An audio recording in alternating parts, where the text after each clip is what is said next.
ආයුබෝවන් හැමෝටම අද මම ඔයාලට පෙන්නන්නේ මගේ ස්පෙෂල් රෙසිපි එකක් රසවත ෆිෂ් බන්ස් හදන විදිහ. මුලින්ම නැවුම් මාළු ටික භාජනයට දමන්න. ඒකට කුළුබඩු, බේකොළ සහ ලුණු එකතු කරන්න. හොඳින් තම්බනතුරු උතුරුවා ගන්න. ඌට පස්සේ තම්බපු මාළු හොඳට කුඩා කැලිවලට කඩා ගන්නවා.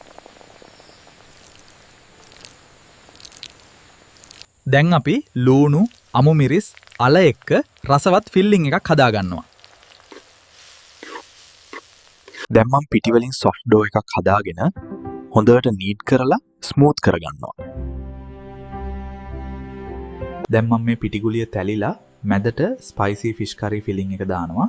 ඊට පස්සේ හොඳට වහලා ට්‍රයැන්ගල් ෂේප් එකට බන්ස් එක හදා ගන්නවා. ඊට පස්සේ මම මේ බන්ස් ටික ට්‍රේ එකට අරගෙන බෑන් පොරණු ඇතුළට දානවා. ටික ටික මේ බන්ස් රන්වන් පාට වෙලා ෆ්ලෆි වෙන හැටි නම නියමයි. ඕ අන්තිමට මගේ උණුවෙම බේක් ෆිෂ් බන්ස් රෙඩි. ඇතුළේ තියෙන ස්පයිසි ෆිෂ් ෆිලිං එකත් එක්ක මේක නම් නියම රසක්. බලන්නකෝ මේකේ තියෙන ගෝල්ඩන් පාට ඔයාලත් ගෙදරදී try කරලා බලන්න.